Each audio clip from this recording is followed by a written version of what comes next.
After my last A7C II video, I had a couple of people messaging me asking me what should they get. Should that be the A7 IV or the A7C II? For the most part in that video for the A7C II, I kind of did already reveal the answer, and my preference would be the A7 IV.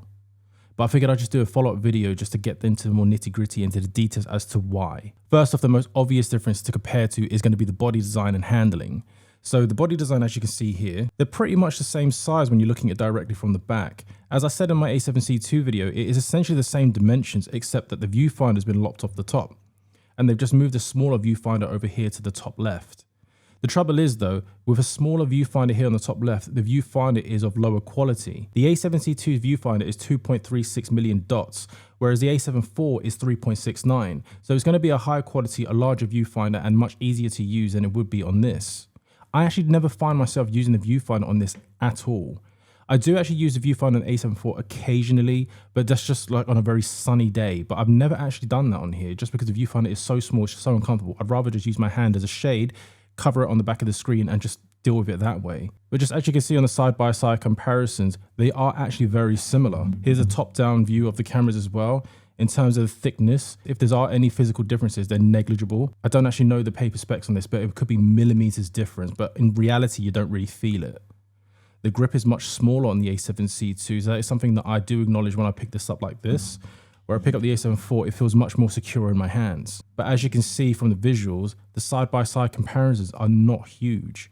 It's just, this is where it gets more noticeable looking from this point of view, and you're just losing the viewfinder on the top. Buttons wise, you're also losing a joystick over here. So I actually find this quite handy to actually select your focus point, where here you don't have that. You're losing a custom button up here. And overall, just in short, I feel the A7 IV is much more ergonomic. I don't recall the exact weight differences here, but I'll put them up on screen.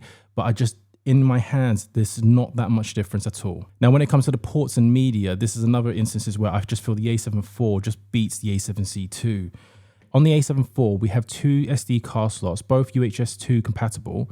Only one CF Express Type A slot, but you still at least have the option for that. The dual card slot is not the most important thing if you're just shooting as a hobbyist. It's nice to have, but when you're shooting professionally, it's much better to have a dual card slot. I have had cards fail on me in my time.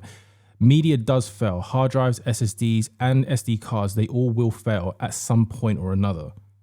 You use it long enough, you will find an issue. If you haven't had an issue just yet, that doesn't mean you'll never have one. So I would urge caution for anyone. If you are shooting professionally, shoot to redundancy within the camera. But as before, if you're just a hobbyist or just wanting something for your family and friends, then the single SD card slot is not the worst idea. So in that instance, it just depends on your use case. But I would always still prefer to have a dual card slot, even within my personal life, just so I can have a backup. This is a very minor inconvenience, but the Sony A7CII only has a micro HDMI port. I hear plenty of criticisms about this port being very fragile, but I haven't really had that issue because this camera has been sitting on my desk as my main camera over here. Currently have the A7S III right now recording me, but typically speaking, it's my A7C II. The micro HDMI hasn't been an issue because I just use it as a reference to monitor, and I'm not taking the port in and out very often. It's just once it's plugged in, it's just set up on my desk and it's just left there. But I do actually prefer the feel and the security of the full HDMI port, which you can find here on the A7 IV. It's also just much more convenient for me to have all my systems to full HDMI. Just so when I'm switching the cameras around, it's just much easier.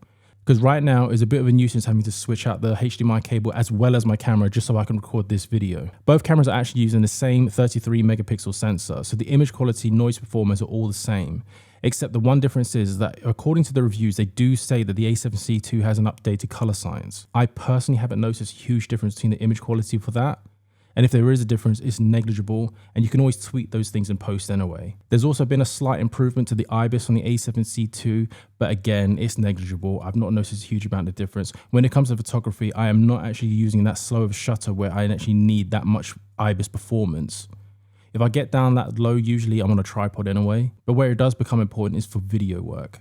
And I haven't really used this on like handheld video too often, but for the most part, whenever I'm needing stabilization, I'm on a gimbal anyway. So I guess at this point, if you are doing a lot of handheld video, I would probably go with the A7C II just because the paper specs do indicate it does perform better. But on the flip side of it, if you are actually at that point of needing much better stabilization because you're shooting professional video, I'd actually be more concerned with the fact of a lack of an SD card slot in here, and that I would actually urge you to go to the A7C IV to actually have that backup redundancy. And when it comes to the video performance, both of them offer the same exact video features. They both offer 4K 10-bit 42 color, 4K 60 in a crop mode. You can actually get full frame 4K video, but then at that point you're limited to 30 frames a second. In regards to the overheating performance, through my testing, they're more or less identical. If overheating is an issue for you, go check out my Ulanzi cooling fan review. There's also going to be an Amazon affiliate link down below if you do choose to purchase one. It really does help with the camera's overheating, and both of these cameras, despite the size difference, because I would assume that the A7C II have worse performance, but through my personal testing, they both perform the same. If I remember correctly, both cameras were able to achieve around 4K 25p recording at around 50 minutes, at which point the camera overheated.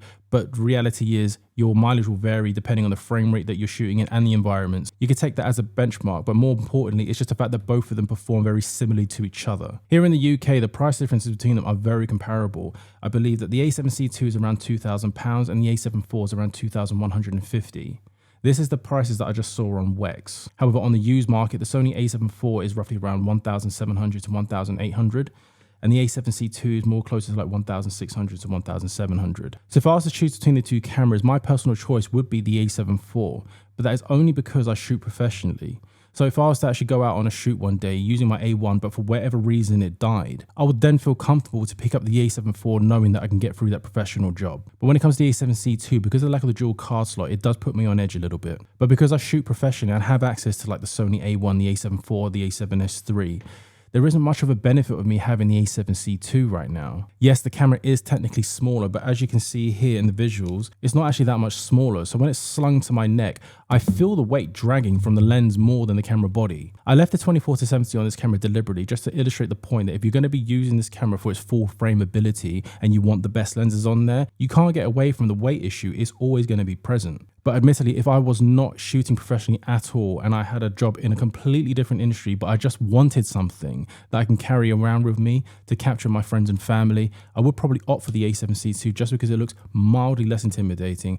It's a little bit cheaper, and there are some benefits to it, such as the IBIS, the AI autofocusing, as well as the updated color science, which is again very negligible from what I can see. So when it comes to the autofocus performance, the A7C II does actually tout the AI-based autofocusing system. The benefits of that is that the AI can actually sort of map out sort of like a framing where the body would be. So we've all been there where we're shooting a subject and they may walk behind a tree. And then as it walks behind the tree, the camera gets confused and loses the subject. And then when the subject comes back into frame, it doesn't know to snap back into that. So then your video footage may start going in from the subject, pulls into the tree, and then has to go hunting for the subject again.